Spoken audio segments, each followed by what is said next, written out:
출애굽기 23장 4절로 봉독하겠습니다.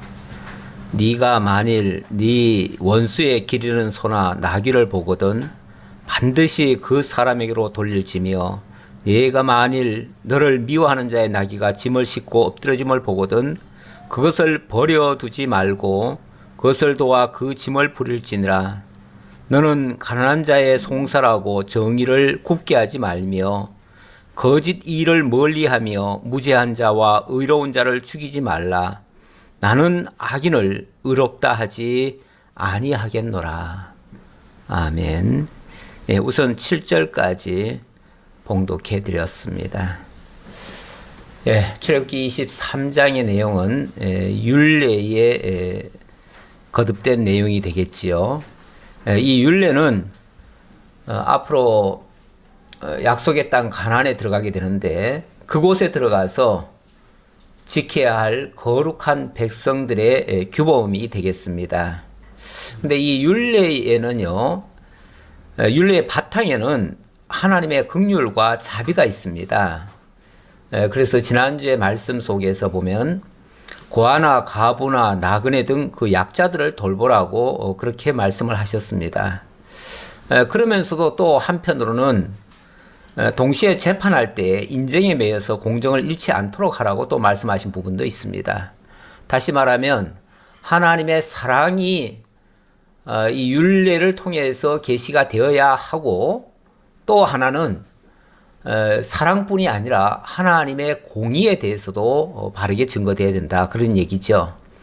이 사랑과 공의라고 하는 게 어떤 면에서는 서로 충돌이 될 수도 있어요. 어떤 문제가 하나 불거졌는데 그 문제를 놓고 이걸 사랑으로 대할 거냐, 공의로 대할 거냐. 사랑으로 대하면 덮어줘야 될 것 같고, 공의로 대하면 다 까발려야 될 것 같거든요. 다 드러내야 되잖아요. 그러니까 이게 자칫하면 이제 충돌이 될 수 있는데, 이 두 가지가 율례 속에는 다 담겨져 있습니다. 그래서 하나님의 사랑도 계시가 되어야 하고 하나님의 공의도 계시가 되어야 한다. 그러다 보니까 사례별로 이것이 좀 다를 경우도 있어요. 지난주에는 그 가난한 자들을 돌보라 이렇게 말씀을 하셨는데, 또 이번에는 또 가난한 자의 송사라고 해서 정의를 굳게 하지 말아라. 하나님의 공의가 휘어져서는 안 된다, 그 말이죠. 하나님의 의에서 벗어나서는 또 안 된다, 그 얘기죠. 그러니까 이게 뭐 법이라고 하는 것도 감정이 있다 그러는데요. 법관들도 다 사람이니까 감정이 있죠. 그래서 어떤 사람을 보면은 이 감정이 앞서서 뭔가를 판단할 때 그 사람의 모든 것을 다 고려를 합니다. 그래서 원래는 이런 법을 선언해야 맞지만은 이런 거 저런 거 다 참작해가지고 그래서 이렇게 한다라고 말하는 경우도 있어요. 판사가 그렇게 말을 해요. 근데 원칙은 그런 걸 다 고려하면 안 돼요.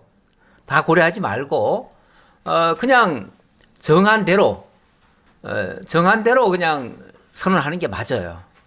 맞는데 어떤 변호사가 어떻게 말을 잘 해가지고 어떻게 잘 하면은 분명히 처벌받을 사람이 또 무죄로 나와요. 그런가 하면 또 어떤 사람은 변호사가 없어요. 변호사가 없으니까 국선 변호인이 나오는데 국선 변호인은 솔직히 그 사건이 뭔지도 모르고 나오는 경우도 허다해요. 왜냐하면 국선 변호인은 한 사건을 맡아서 하는 사람이 아니라 수십 개의 일 중에서 한 개거든요. 그러다 보니까 그 내용도 파악도 제대로 못하고 나와서 변호하는 경우도 있어요. 그러면 전혀 그 사람을 위하는 변호가 안 될 수도 있어요. 그러다 보니까 이 사람은 어찌 보면은 그 참 딴 사람들한테 선정이 베풀어질 것이 하나도 베풀어지는 게 없어요. 그러다 보니까 굉장히 좀 과도하게 이렇게 당하는 경우도 있어요. 이게 어찌 보면 세상의 모습이죠. 세상은 그래서 힘이 있는 사람, 돈이 있는 사람, 빽이 있는 사람, 권력이 있는 사람은 좋은 변호사 사가지고 정관예우 사가지고 다 무죄로 나오고 다 문제가 없어요. 그런데 돈 없고 정말 힘 없고 이런 사람들은 또 다 걸려가지고 또 징역을 몇 년씩 살고 또 나와야 되고 아무런 혜택을 보호를 못 받아요. 이렇게 되면은 참 불공평한 거죠. 엄밀하게 말하면. 그래서 이 세상에는 사실은 공평한 게 없습니다. 없어요. 그러니까 돈을 많이 써서라도 몇 억을 들여서라도 변호사를 사가지고 그렇게 하는 거 아니겠어요? 그렇게 하면 또 다 되니까요. 예. 이게 이제 세상의 모습인데 우리 하나님께서는 만약에 죄가 있는데 죄를 없게 만들어 버린다? 이러면은 하나님께서는 그들을 뭐라고 얘기하냐면 나는 악인을 의롭다 하지 아니하겠노라. 뭐 세상 사람들은 악인을 의롭다라고 또는 죄 없다라고 했을지 모르지만 나는 그렇게 인정하지 않겠다 그 얘기죠. 예. 그런 예가 뭐 세상에는 너무나 많기 때문에 이런 법도 나온다 이렇게 볼 수 있습니다. 자, 오늘 내용에 들어가기 앞서서 오늘 무슨 내용을 볼 건지 한번 조금 보도록 하겠습니다. 일단은 우리가 지금 큰 틀에서 출애굽기 20장부터 율법을 다른 말로는 의 언약이라고 얘기할 수 있는데 그거에 대한 내용을 지금 살펴보고 있는데요. 21장부터 23장 오늘까지는 율례에 대해서 얘기한 겁니다. 오늘까지 그렇게 얘기하고 다음 주부터는 이제 바뀌어요. 규례에 대해서 얘기할 겁니다. 이 규례는 이제 레위기까지 연결될 건데요. 이거는 상당히 좀 긴 내용이고요. 어떤 면에서는 지금 우리가 율례가 상당히 좀 길게 들렸을지 모르겠는데 오늘도 또 율례네 이렇게 들릴지 모르겠는데 사실은 그렇게 길지 않았어요. 21장부터 23장까지니까 그렇죠? 얼마 길지 않았어요. 오늘이면 끝납니다. 근데 이제 앞으로 규례에 들어가면 규례는 더 복잡합니다. 사실은 더 복잡한데 이런 거에 대한 근본 원리를 이해하지 못하고 들어가면 굉장히 따분해요. 따분한데 어쨌든 우리는 그 원리를 알고 들어가니까 그렇게 뭐 따분하지는 않지 않겠는가. 물론 뭐 제가 너무 지리하게 또 설명하면 또 따분할 수도 있죠. 자, 어쨌든 출애굽기 23장에서 지금 보여지는 내용은 약자나 미워하는 자에 대해서 어떻게 판결할 것이냐. 하나님의 사랑도 있어야 되고 약자니까 약자와 미워하는 자에 대해서 사랑이 일단 공급이 돼야 돼요. 그리고 그러면서 동시에 또 하나님의 의에 대해서도 정의에 대해서도 빠져서는 안 된다. 그리고 안식년과 절기를 지키는 이유에 대해서 얘기를 하고요. 그리고 가나안의 여정에서 하나님이 어떻게 인도하실 건가를 설명하고 있습니다. 그러면서 동시에 가장 큰 죄, 다시 말하면 하나님을 믿지 않고 하나님을 따르지 않는 그 죄가 가장 큰 죄임을 이제 밝힐 것인데 그런 거에 대한 내용이 오늘 내용 속에 나올 겁니다. 자, 그러면 이제 본문을 보도록 하죠. 본문은 일단은 23장 1절로부터 3절에서는 거짓된 풍설을 퍼뜨리고 재판에서 위증한 증인에 대해서 엄격하게 다스리라 그렇게 얘기했어요. 심지어 거짓된 풍설을 퍼뜨리는 자 또는 무속에 속한 자 이런 자들은 죽이라고까지 얘기돼 있어요. 왜냐하면 그런 것들이 하나님 여호와를 잊어버리게 만드니까 하나님을 완전히 깡그리 다 잊어버리게 만드니까 그렇게 하라는 거예요. 위증도 마찬가지예요. 위증이라고 하는 거는 결국 진실을 은폐하는 거 아니겠어요? 그리고 거짓이 득세하는 거 아니겠어요? 하나님은 가장 싫어하는 것이 아까도 그랬어요. 그 죄 있는 자를 의롭다 하는 것을 하나님은 용납하지 않겠다 이렇게 말씀하시는데 세상에는 죄 있는 자를 의롭다라고 인정하는 예가 너무 많아요. 진짜 막말로 돈 있는 사람은 좋은 변호사 사가지고 다 있는 죄도 없게 만들어요. 그러니까 그런 거에 대해서 하나님은 인정하지 않겠다 그런 얘기고, 자, 오늘은 하나님의 사랑이 계속 소개되는 내용인데 미워하는 자들의 짐승이나 약자들에 대한 재판의 율례들인데요. 내용을 보도록 하지요. 네가 만일 네 원수의 길 잃은 소나 나귀를 보거든 반드시 그 사람에게로 돌릴지며. 우리는 내가 싫어하고 나를 괴롭히는 사람, 나의 원수라고 생각하는 사람은요, 솔직히 좀 안 됐으면 하는 바람도 좀 있어요. 그렇죠? 잘 되기를, 원수가 잘 되기를 축복해주고 기도해 주십니까?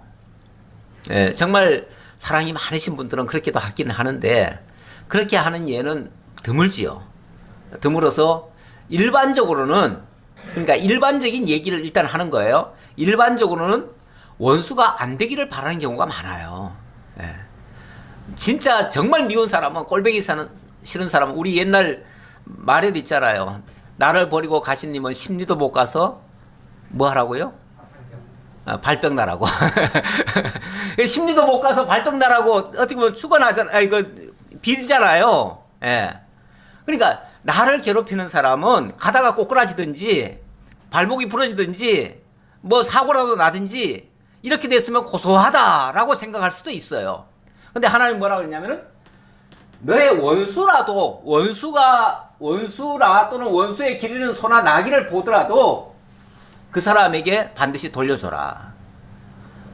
원수께 이제 쉽게 말하면 잃어버린 거예요. 잃어버렸는데 그걸 찾아주라 그 말이에요. 원수 것도 다 해주라. 원수니까 나는 안 해. 이게 아니고 원수라 할지라도 그건 그거고 이거는 이거다 그 말이죠. 그래서 그런 자들에게도 자비를 베풀어라 그 말이고, 네가 만일 너를 미워하는 자의 나귀가 짐을 싣고 엎드러짐을 보거든 그것을 버려두지 말고 그것을 도와 그 짐을 부릴지니라. 원수의 나귀가 너무 욕심사납게 싣고 가다가 그냥 꼬꾸라졌어요. 그렇다고 해가지고 아이고 저놈 욕심 부리다가 잘 됐대 그리고 버릴 거 아니라 가가지고 도와주라는 거예요. 그래가지고 그 짐승이 무슨, 물론 그 원수는 좀 괴롭혔겠지만 그 짐승이 무슨 죄가 있어요. 그러니까 도와줘라. 이것도 이제 어찌 보면 하나님의 그 자비, 사랑을 보여주는 거죠. 우리 예수님의 그 산상수훈에서 그런 말씀이 있지요. 원수가 뭐 속옷을 달라거든 겉옷까지 벗어주고 오리를 가자거든 심리를 갖춰라. 뭐 이런 얘기하죠. 예. 그런 말씀과 유사한 말씀이에요. 그러니까 우리 사실은 이런 내용이 우리는 이걸 잘 못해요. 우리는 잘 못하기 때문에 우리는 미워하는 자가 잘못되면은 우리는 고소하다 그래요. 그리고 하나님의 뭐 정의는 살아있다 이렇게 얘기해요. 하나님이 공의롭게 그렇게 판결해 주셨다.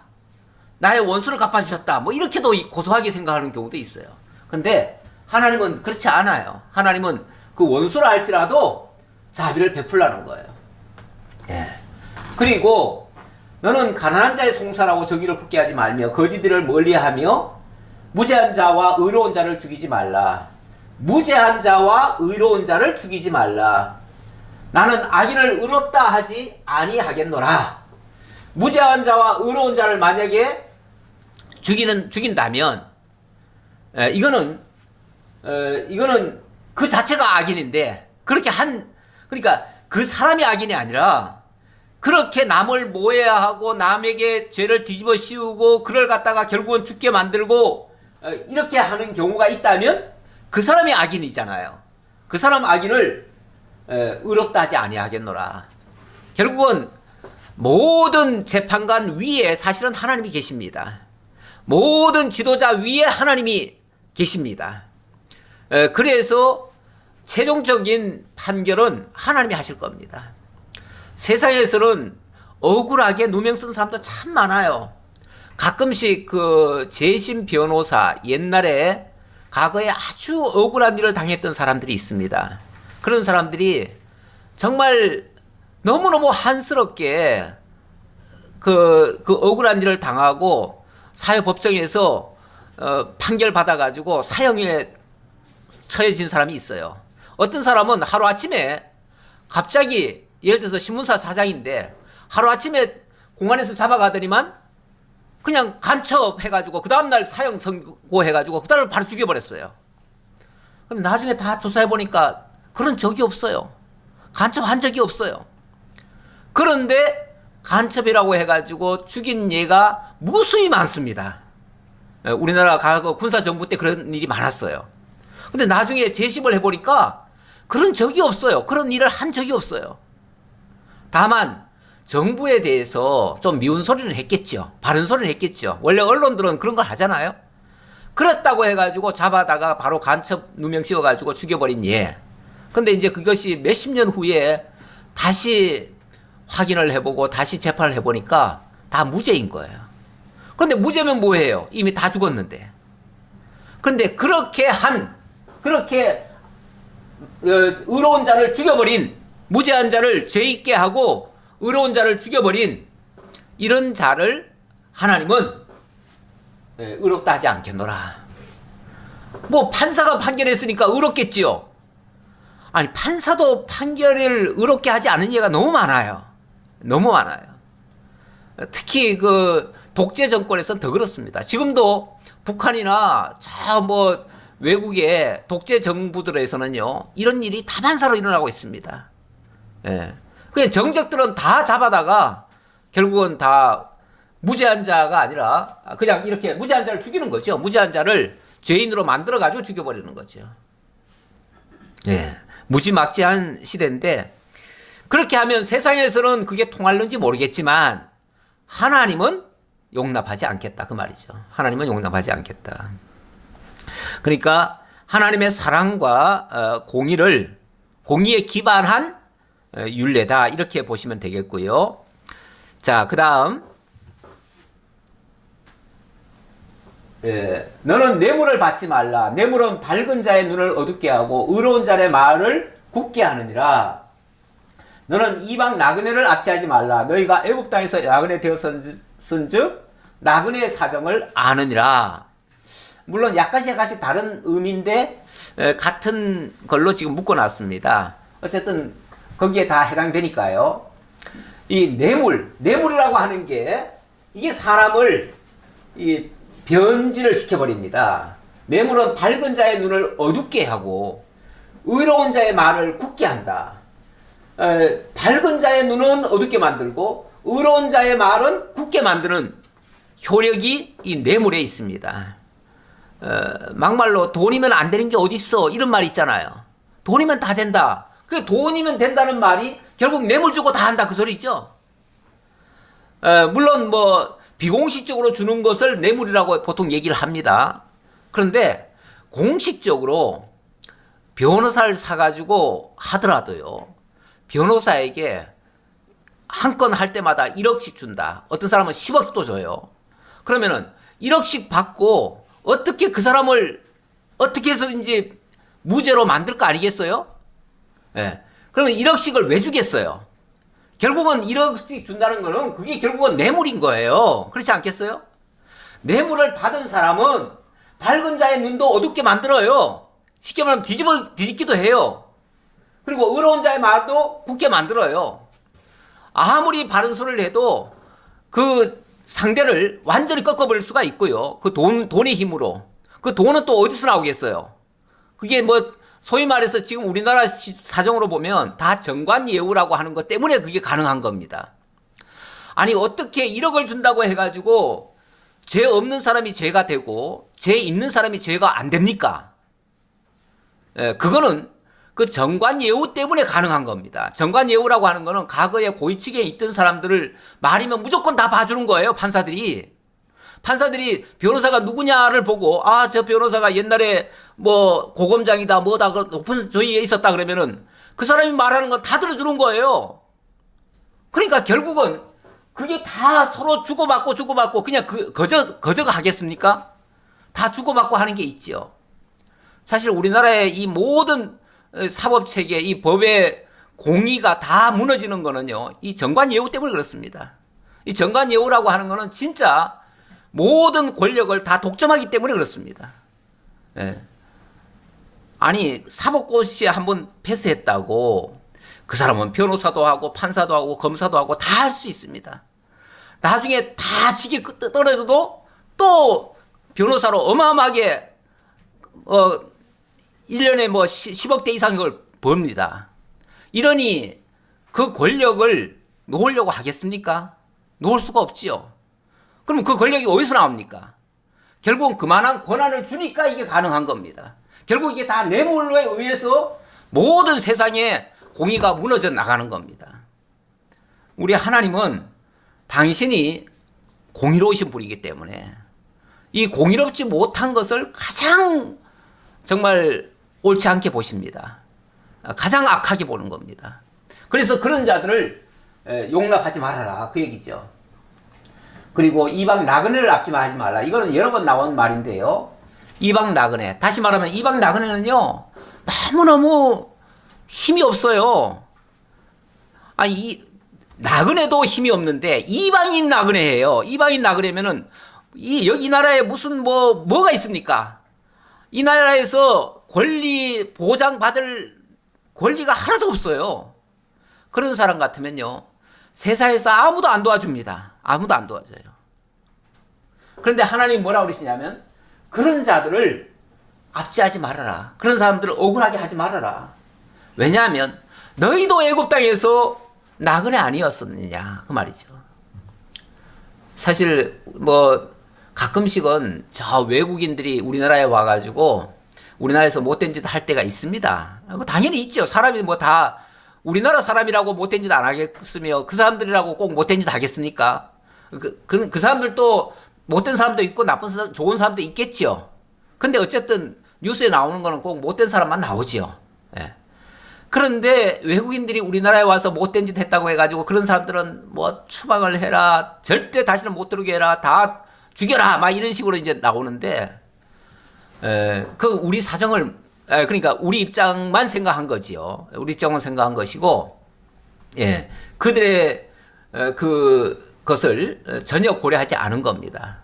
사실은 우리나라 사람들도요, 한때는 나라를 잃었습니다. 우리가 나라를 잃어가지고 세계 곳곳에 우리가 다 피난을 갔었습니다.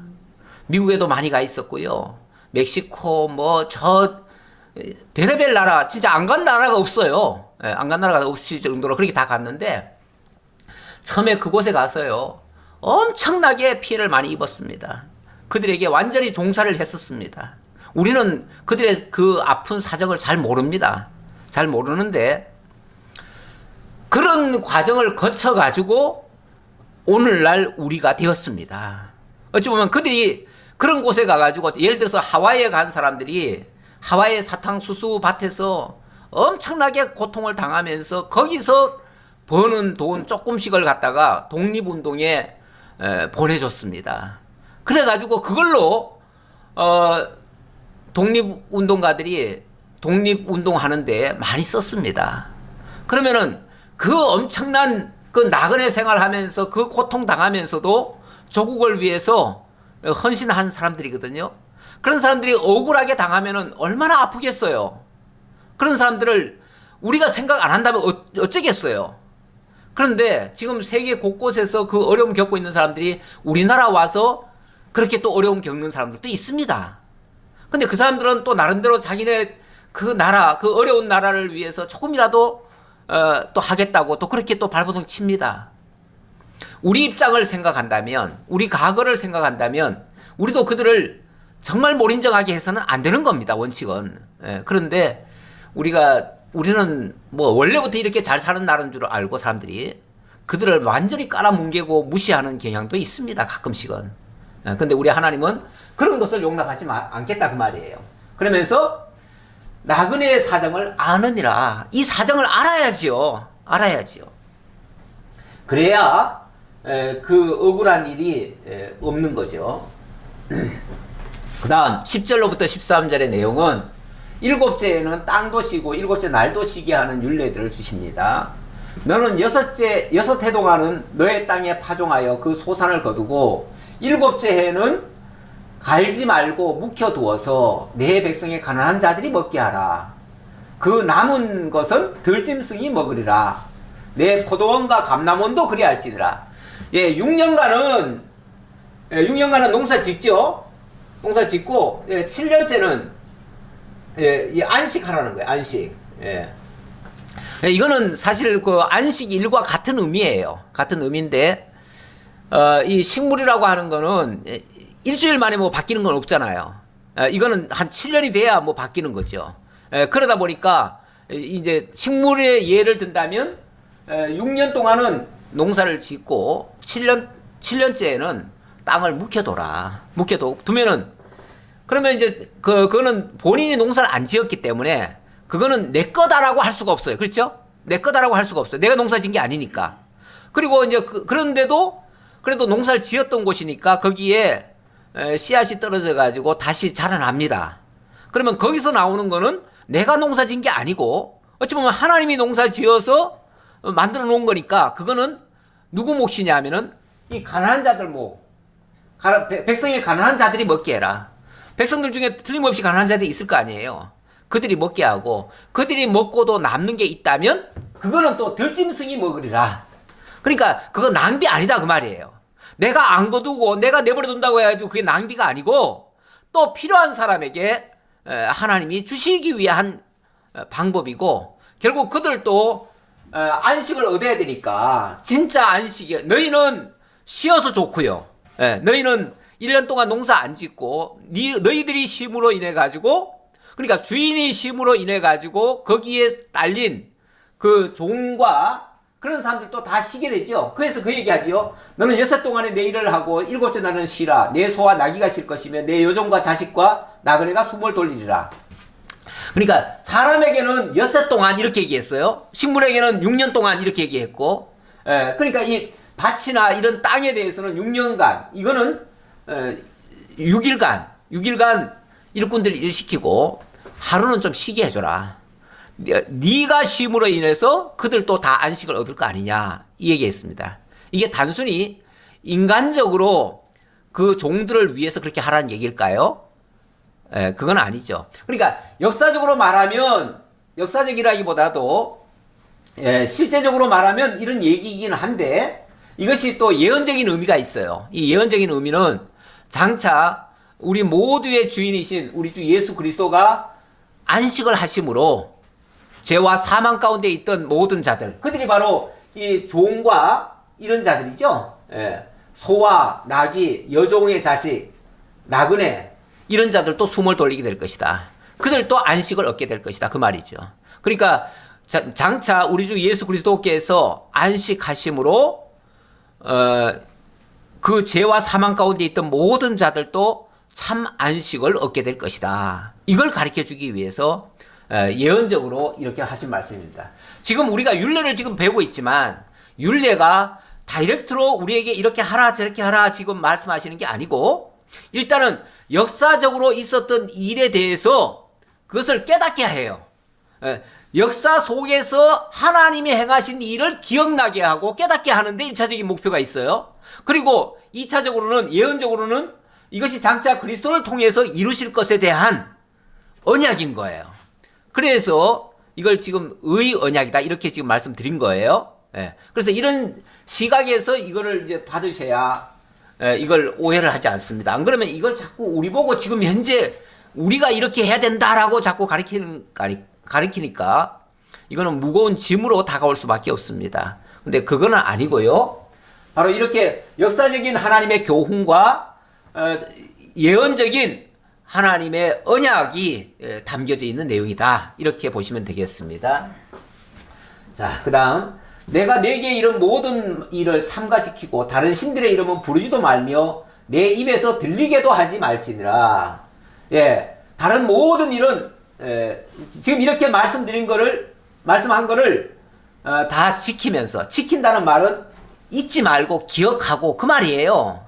요거를 뭐 어떻게 행동 규범을 하나하나를 다 지킨다 그런 의미로만 받지 말고 이걸 잊지 아니하고 이런 하나님의 하신 의도를 기억하고 그걸 간직하면 그리고 다른 신들의 이름은 부르지도 말며 자, 이 말을 하면서 동시에 다른 신들의 이름은 부르지도 말라 그러잖아요. 그러니까 이 모든 것을 기억하는 것이 하나님 여호와를 기억하는 거잖아요.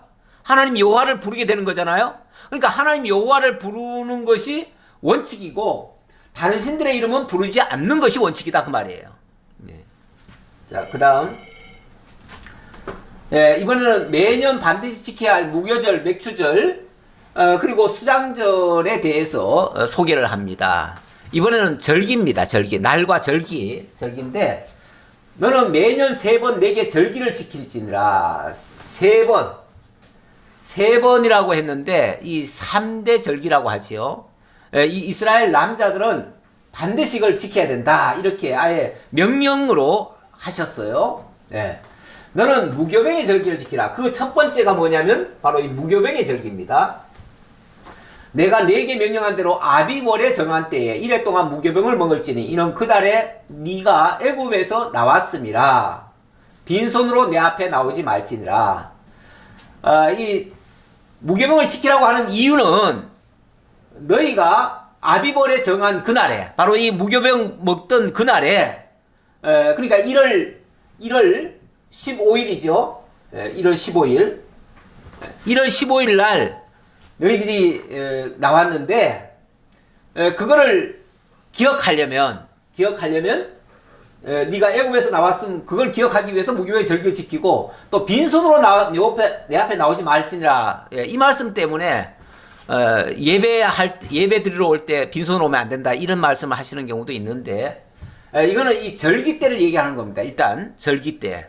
왜냐하면 이 절기를 기억한다라고 하는 것은, 그리고 내가 기억하고 있습니다라고 하는 것을 쉽게 말하면 고백하듯이 하는 것이 뭐냐면은 빈손으로 나오지 않는 거예요. 그러니까 빈손으로 나오지 않는 것은 내가 그것을 기억하고 있습니다, 그래서 그걸 지키고 있습니다라고 하는 일종의 하나의 증표 같은 거죠. 그런 차원에서 얘기를 하는 거지. 아니 뭐 예배 때마다 꼭 그냥 빈손으로 오면 안 된다, 그 소리로 하는 의미는 아닙니다. 그러나 이제 원리는 무교병의 절기를 지키는 원리로서 얘기하는 거고요. 그다음 두 번째는 맥추절을 지키라 그랬습니다.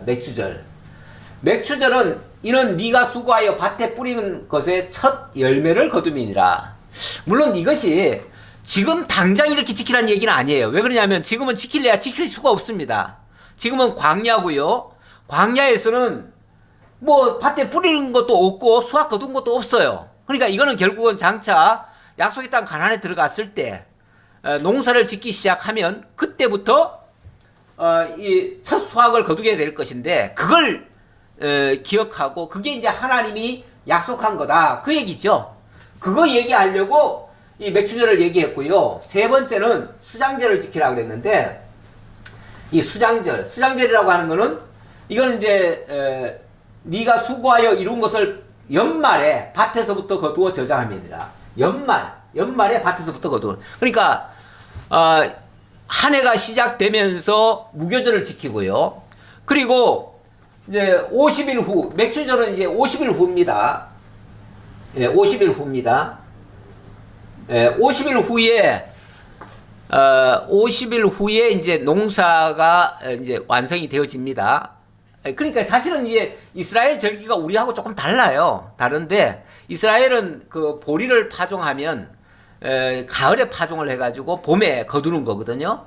우리도 사실은 그래요. 우리도 가을 보리라는 게 있어가지고 가을에 뿌리고 겨울을 지나고 그 다음에 봄에 돼서 수확을 합니다.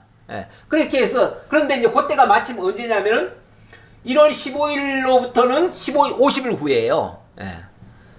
그러니까 이때를 지금 말씀하신 것이고, 이 수장절이라고 하는 거는 일종의 가을 거지의 한때잖아요. 그러니까 우리말로 하면 이게 바로 추수감사절입니다. 추수감사절. 자, 추수감사절. 이건 맥추절이라고 하는 말은, 이거는 보리 수확이죠. 보리 수확. 그리고 뭐 1월 15일은 굳이 얘기하자면은 이것과 관련을 짓자면은 뭐 씨앗을 뿌릴 때라 이렇게도 말씀드릴 수 있겠죠. 그런데 어쨌든 이것이 1년에 가장 중요한 3대 절기다, 이렇게 얘기를 했습니다. 물론 역사적으로 이런 예가 있기 때문에 그 역사적인 하나님의 섭리를 기억하기 위해서 이런 제도가 필요했고요. 일단은 구약 성도들에게는 하나님이 하신 그것을 기억하라고 이 절기를 준 겁니다. 준 건데, 이게 또 예언적인 의미가 있죠. 예언적인 의미는 뭐겠어요? 일단 무교절. 이 무교절이라고 하는 거는 나중에 알고 보니까요, 우리 주 예수님이 십자가에 못 박혀 죽으신 날이더라고요. 그렇죠? 죽으신 날. 그래서 이 무교병을 먹는다고 하는 것도 흠과 티가 없으신 우리 주님을 가리키는 의미고요. 그래서 우리 예수님의 쉽게 말하면 십자가예요. 십자가. 예수님 십자가고, 그 다음에 맥추절. 이 맥추절은 또 뭐와 해당되냐면은, 이거는, 몇 날이 못 되어 너희에게 내가 성령을 보내겠다. 제자들이 예수님이 떠난다고 하니까 다들 불안해하고 걱정을 했잖아요. 그런데 내가 가는 것이 너희에게 유익이다. 내가 가면 아주 가는 것이 아니라 성령이 너희에게 임하여서 너희와 함께 세상 끝날까지 함께 할 것이다. 이렇게 약속하시죠.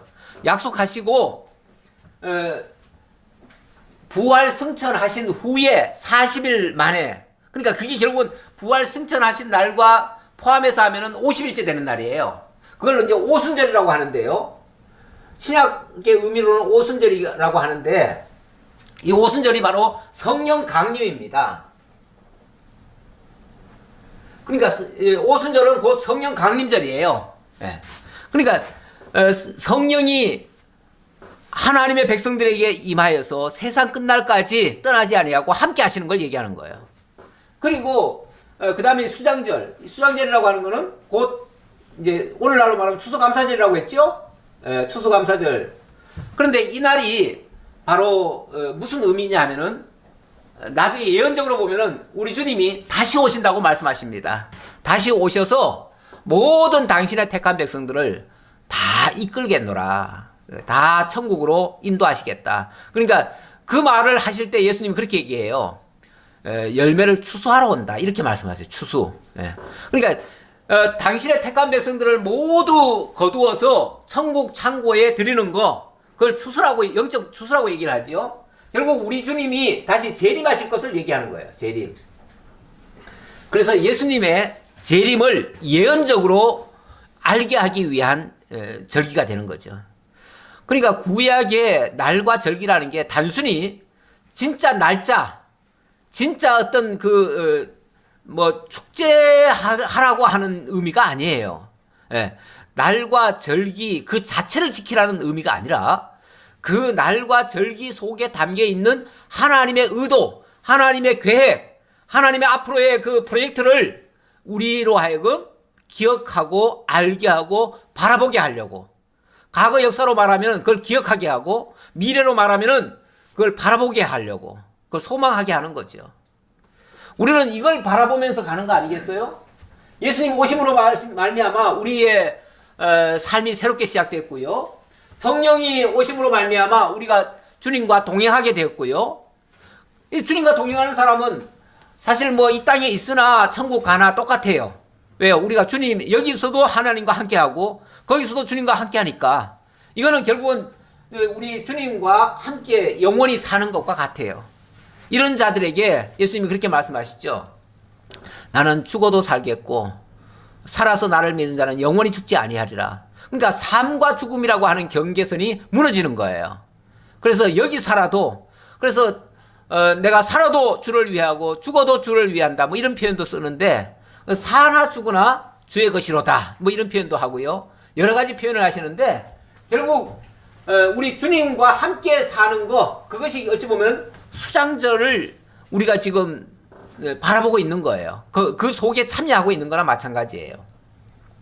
자, 이런 거를 기억하기 위해서 이런 절기를 지키라 라고 말씀하셨고요. 자, 그 다음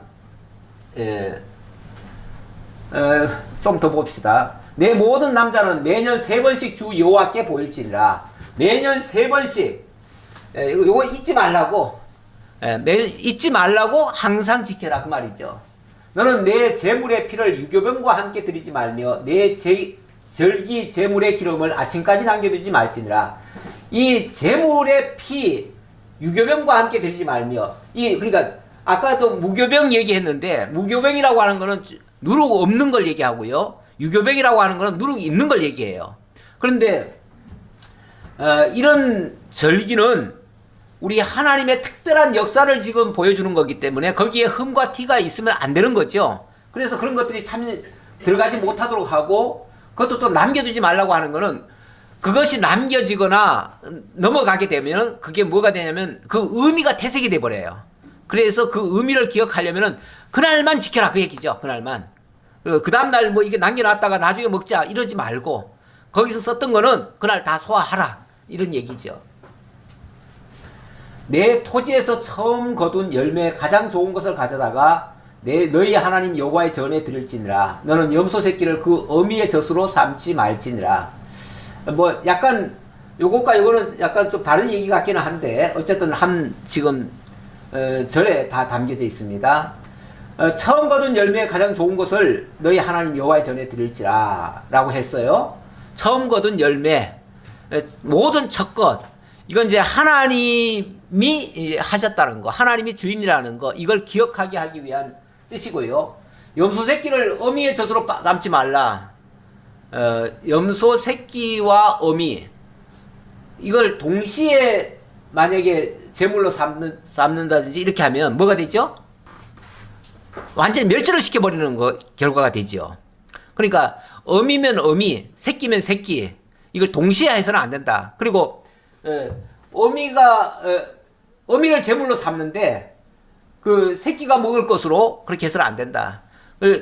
알과 또 같은 의미로 그래서 닭을 잡을 때도 알을 거기다 넣어가지고 같이 잡으면 안 돼요.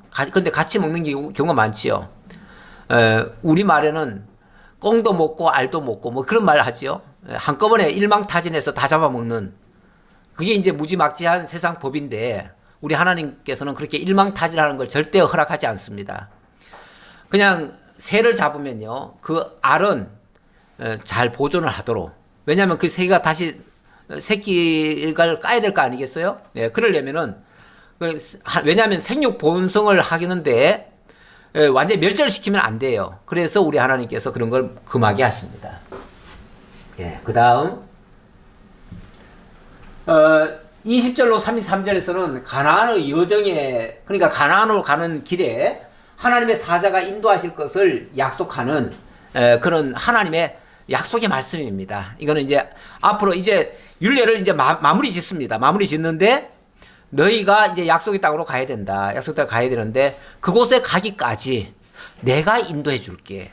내가 앞서가며 너희의 길을 열어줄게. 그 말이에요.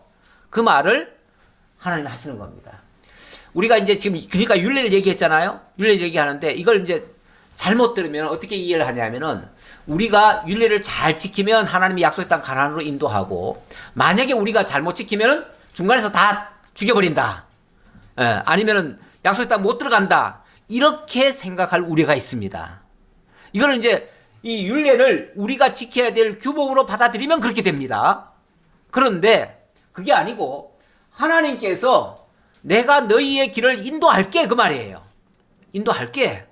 내가 사자를 앞에 보내서 너희의 길을, 너희 가시가 있으면 다 치워줄게, 그 말이에요.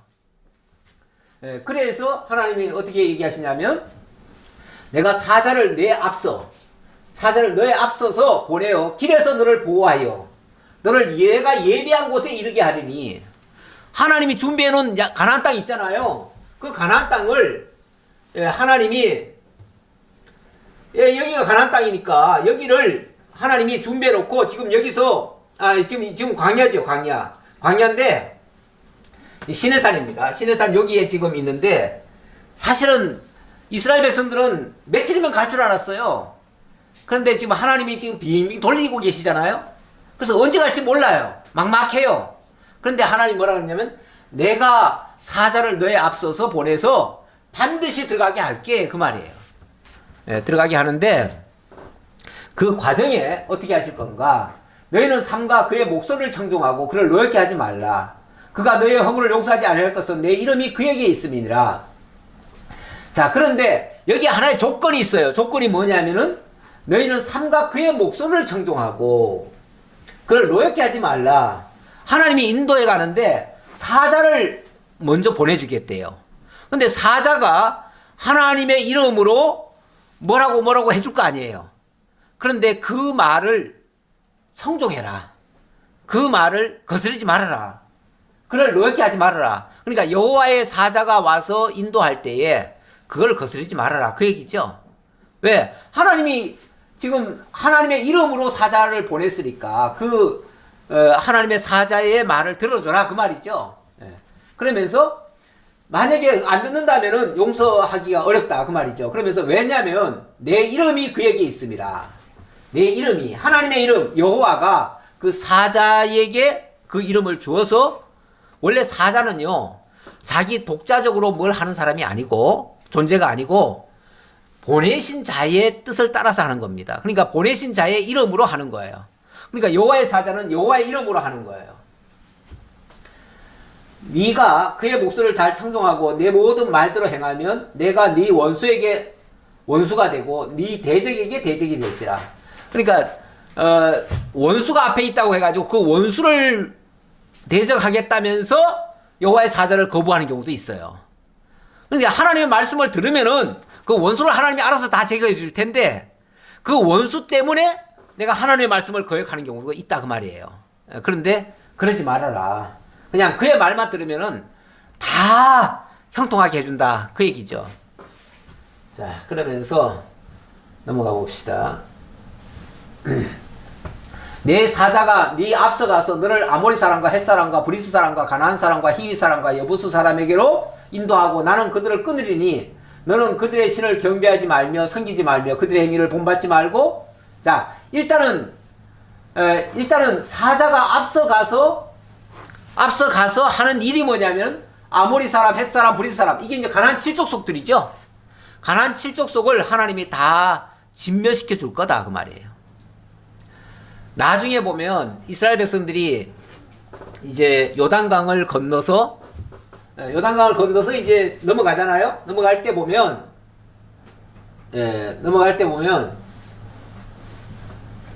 여기서 이렇게 넘어가는데 여기에 여리고성이 있습니다. 이 여리고성 사람들이 어떻게 반응을 하냐면 벌벌 떱니다. 왜 그러냐면 하나님이 앞서가면서 이들을 막 치는 장면을 봤거든요. 그리고 그 앞서서 또 치는 장면을 봤거든요. 그래서 다 벌벌 떱니다. 하나님이 그렇게 앞서가시면서 다 그들을 끊어주겠다. 그러니 그냥 들어가기만 하면 돼요. 여리고성 들어갈 때에 그들과 싸워서 들어갔습니까? 아니에요. 하나님이 그냥 빙빙 7바퀴 도를 해요. 네. 하루에 한 바퀴씩 도를 해요. 그래서 하루에 한 바퀴씩 그냥 운동 삼아 돌았어요. 그런데 7일째 되니까 어떻게 돼요? 그 성은 무너져 버렸어요. 예. 하나님이 그냥 앞서서 사자들을 보내가지고 그들을 다 끊어버리는 거예요. 그러니 뭐 하라고요? 그러니 너는 그들의 신을 경배할 필요가 없다 그 말이죠. 왜? 이들이 섬기던 그 신이 다 가짜 아니냐 그 말이죠. 이렇게 힘없이 여호와의 사자가 앞서서 가서 다 쳐주니까 그들의 신을 더 이상 본받을 거 없지 않느냐. 그러니까 그들의 신을 경배하지 말아라. 그러면 내가 보내줄게가 아니고, 그러면 이기게 해줄게가 아니고, 내가 다 이기게 해줄 테니까 경배하지 마라. 그 얘기죠. 예, 이게 선우가 바뀌었습니다. 그러면서 그들의 행위를 본받지 말고 그것들을 다 깨뜨리며 그러니까 그들의 신을 경배할 필요가 없으니까 그들의 선을 경배하기 위해서 만들었던 모든 행위들 있잖아요. 그런 것도 하나도 본받을 게 없죠. 그러니까 그들이 섬기던 주상이 있다면 주상 부셔버리고 또 뭐 제기들이 있으면 제기들 다 깨버리고 그렇게 하라 그 소리죠. 내 하나님 여호와를 섬기라. 이제 여기에는 어찌 보면 오직이란 말이 있죠. 오직. 예. 오직 내 하나님 여호와만을 섬기라. 그래야하면 여호와가 너희의 양식과 물에 복을 내리고 너희 중에서 병을 제하리니 내 나라에 낙태하는 자가 없고 임신하지 못하는 자가 없을 것이라. 내가 너의 날수를 채우리라. 이건 이제 생육 번성하고 땅을 정복하고 다스리게 해주겠다. 이제 그런 말씀을 좀 다른 측면에서 얘기를 한 거예요. 그런데 거기에 오직 하나님 여호와만 섬겨라.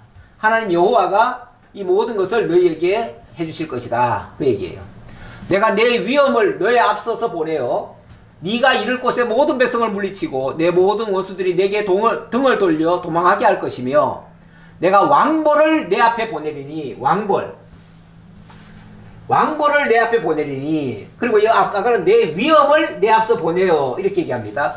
하나님의 위엄, 하나님의 왕벌, 그 벌이 히위 족속과 가나안 족속과 헷 족속을 내 앞에서 쫓아내리라. 그러나 그 땅이 황폐하게 되므로. 그런데 이거를 만약에 하나님이 가시면서 몽땅 다 없애버리면은 그러면 그 땅이 사람이 없는 땅이 돼버리잖아요. 사람이 없는 땅으로 내버려두면요 몇 년 안 가서 완전히 다 황폐화가 됩니다. 쑥대밭이 돼버립니다. 한마디로. 그렇게 되면 동물천지가 돼버려요. 예. 그렇게 되는 것도 문제가 되기 때문에 그래서 하나님이 이렇게 말씀하십니다. 그러나 그 땅이 황폐하게 되므로 들짐승이 번성하여 너희를 해할까 하여 1년 안에는 그들을 내 앞에서 쫓아내지 아니하고 네가 번성하여 그 땅을 기업으로 얻을 때까지 내가 그들을 네 앞에서 조금씩 쫓아내리라. 하나님이 원수를 제거하시는데 한꺼번에 제거하지 않고 조금씩 야금야금 이렇게 하신대요. 근데 우리는 성질이 급해가지고 원수는 그냥 한꺼번에 싹 멸하고 우리는 한꺼번에 그냥 왕창 복을 받고 이렇게 했으면 좋겠죠. 그런데 우리 하나님 그렇게 안 하고요. 야금야금 하신대요.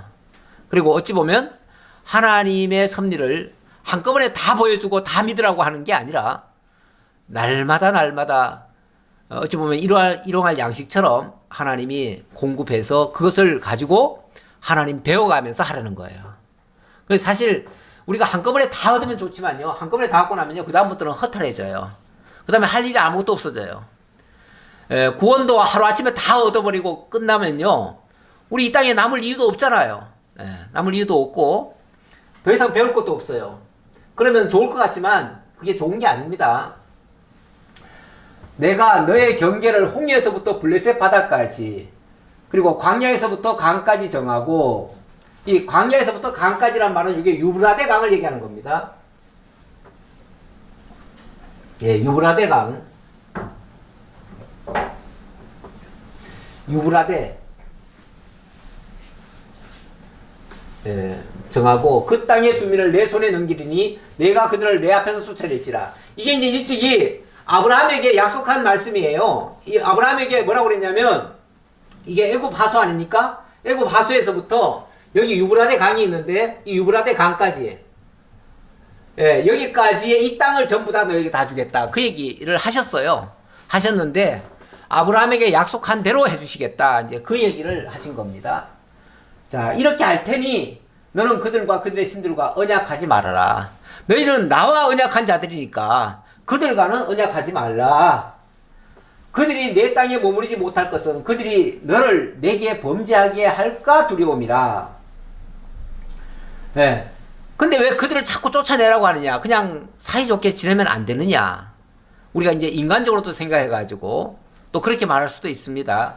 근데 하나님은 지금 자꾸 쫓아내라고 그러잖아요. 쫓아내라. 쫓아냈지라 그랬는데, 왜 또 쫓아내라고 할까? 그들이 내 땅에 머무르지 못할 것은 그들이 너를 내게 범죄하게 할까 두렵다. 아무래도 이방인들의 풍습이 있잖아요. 이방인들이 지금까지 살아왔던 그거는요, 아무리 고치려고 해도 고치지를 않습니다. 왜냐하면 그들이 태어나면서부터 그들의 삶 속에 완전히 뿌리 박혀 있어요. 우리도요, 태어나면서부터 옛날에 그 배웠던 그게 있어가지고요, 그 전통이라든지 이런 것들을 우리가 버리지 못하잖아요. 외국에 가서까지 그걸 다 보이잖아요. 예. 그런 것은 함부로 안 버려집니다. 그래서 우상이 그걸 놔두면은 너희들에게 오염이 된다 그 말이죠. 네가 그 신들을 섬기면 그것이 너의 올무가 되리라. 그래서 그걸 만약에 남겨놓으면 네가 그 신들을 섬기게 될 것이고 그것은 너의 올무가 될 것이다. 이렇게 해서 그 이방의 풍습이나 이방인들을 그 땅에서 내어버려 둔다면 분명히 올무가 됩니다. 그런데 이렇게 이제 경고를 했는데 나중에 보면은 남겨두는 게 있지요. 그래가지고 그것이 실제로 올무가 되고 이스라엘 백성들을 오염을 시킵니다. 그래서 이스라엘 백성들이 나중에 가면 부패하고 하나님을 떠나게 되는 하나의 근거가 되어지는데, 뭐 이처럼 우리 인간은 온전히 이루지는 못합니다. 사실은 그래서 다 죄를 짓는다고 볼 수 있죠. 그런데 이제 죄도 죄 나름이 있어요. 그래서 제가 오늘 이 죄에 대한 정리를 하고 오늘 말씀을 마무리를 좀 하려고 그러는데요. 네, 죄란 무엇인가? 우리 화장실에도 그게 칼럼이 하나 붙어 있죠. 예. 뭐 다 보셨으리라 보지만은 좀 정리를 잘한 것 같아요. 그래서 우리가 과거에는 죄를 이렇게까지 규정을 안 했는데 이 말씀이 저는 맞다고 보여집니다. 그래서 다시 한번 정리를 좀 해보자면 죄가 무엇인가 했을 때 일단은 죄는 불법이라고 그랬습니다. 죄는 불법이다. 다시 말하면 법을 안 지킨 거. 이걸 히브리어로는 이게 하말티아라고 그래요. 이 하말티아라고 그러는데 이게 이제 그 원어로 보면은 이게 화살을 쏘는데 관역을 빗나간 거. 그걸 다 죄다 이렇게 규정을 해가지고 모든 그 신학자들이 죄는 불법이라 이것만 가지고 강조를 하시더라고요. 그래가지고 죄가 뭐냐 하면은 율법 어긴 거. 이 관역이 결국은 율법인데 우리가 그 화살을 엉뚱한 데로 쐈다는 거죠. 그래서 율법을 어긴 거. 그래서 율법 어긴 게 죄다 이렇게 얘기를 하는데, 물론 율법 어겼으니까 죄죠. 죄인데 그것만이 죄인가? 의를 행하지 않은 거, 불의죠. 불의. 요한일서에서는 모든 불의가 죄로 돼 이렇게 얘기를 합니다. 의를 행하지 않은 것도 죄가 되는 거죠. 그 다음에 야고보 4장 17절에서는 선을 행하지 않는 거. 그래서 불선이라고 얘기할 수 있는데, 선을 행할 줄 알고도 행하지 아니하면 죄인이라 그랬어요. 이건 뭐 성경에 있는 용어 그대로입니다. 그 다음에 또 죄가 또 있는데, 이거는 불신입니다. 불신. 로마서 14장 23절에 보면 믿음을 따라 하지 아니하는 것은 다 죄니라. 다 죄니라. 여기 다 죄니라. 그러니까 믿음이 이 믿음으로 행치 아니하는 모든 것이 죄니라. 먼저 성경은 그렇게 돼 있어요. 믿음으로 행치 않는 모든 것이 다 죄니라. 결국은 나는 죄 중에 뭐 다른 것도 다 죄라고도 할 수 있겠지만, 진짜 가장 큰 죄는 이 불신죄라고 봅니다. 불신죄. 하나님이 지금 이렇게 언약을 하셨습니다. 궁극적으로는 예수 그리스도를 언약하셨습니다. 그런데 예수 그리스도를 우리가 안 믿어요? 그건 하나님의 언약을 부정하는 겁니다. 하나님을 거부하는 겁니다. 이것보다 더 큰 죄는 없습니다. 무슨 얘기가 있었냐면, 다른 죄는요, 다른 죄는 여기 보면 요한일서 여기 보면 모든 불의가 죄로 돼 사함 받는 죄가 있고 사함하지 못할 죄가 있다, 뭐 이런 표현도 나와요. 여기 보면은. 근데 진짜 다른 모든 죄들은 어찌 보면은 용서를 받을 수도 있어요. 그런데 믿지 않는 죄는 이거는 용서를 할 수가 없어요. 이건 근본을 어긴 거예요. 아니, 근본적으로 하나님을 믿어야 될 사람이 하나님을 안 믿어요. 이거는 용서할 방법이 없다 그 말이죠. 예를 들어서 윤리 도덕적으로 법규를 위반하고 이런 것들은 다 값을 지불하면 돼요. 그런데 이 믿음을 행치 않은 거, 다시 말해 불신의 행위는 이거는 다른 어떤 죄 해결 방법이 없어요. 그래서 이거는 결국은 용서받지 못할 죄가 되는 거죠. 하나님이 지금 내가 너를 인도하겠다, 약속의 땅 가나안으로 인도하겠다, 앞서 가면서 다 해주겠다. 근데 안 믿어요. 이걸 안 믿어요. 이걸 안 믿으면은 어떻게 갈 방법이 없습니다. 그러니까 다시 말하면 법규들이 쭉 많았는데 그 중에 몇 개 못 지킨다고 해가지고 못 들어가는 법은 없는데, 하나님의 말씀 자체를 안 믿으면은 들어갈 방법이 없다 그 말이에요. 그래서 죄 중에 가장 큰 죄는 불신죄다, 이렇게 볼 수 있습니다. 오늘날로 말하면 예수 안 믿는 죄가 죄 중에 가장 큰 죄입니다. 아니, 나는 예수만 안 믿었지 세상적으로 가장 착하게 살았어, 도덕적으로 나는 하늘으로 한 점 부끄러움이 없어, 그럴지라도 예수 안 믿으면 그게 바로 지옥 가는 죄가 되는 겁니다. 기도하겠습니다. 아버지 하나님, 감사합니다. 하나님이 우리에게 주신 것은 하나님의 의에 대한 언약이고, 그 언약을 하나님이 성실히 지켜주시기 위해서 앞서가시며 모든 일을 행하신다 하셨습니다. 이제 우리는 그 약속을 믿고 믿음으로 주님 앞에 나아갑니다.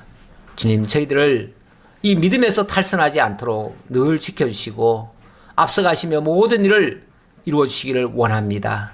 그리하여 저희들은 뒤따라가면서 주님 하신 일에 영광을 찬양하고 하나님의 위엄을 보며 하나님을 드높이며 선한 일과 의로운 일에 참여할 수 있는 저희 모두가 되게 하옵소서. 감사드렸고 예수님 이름으로 기도하옵나이다. 아멘.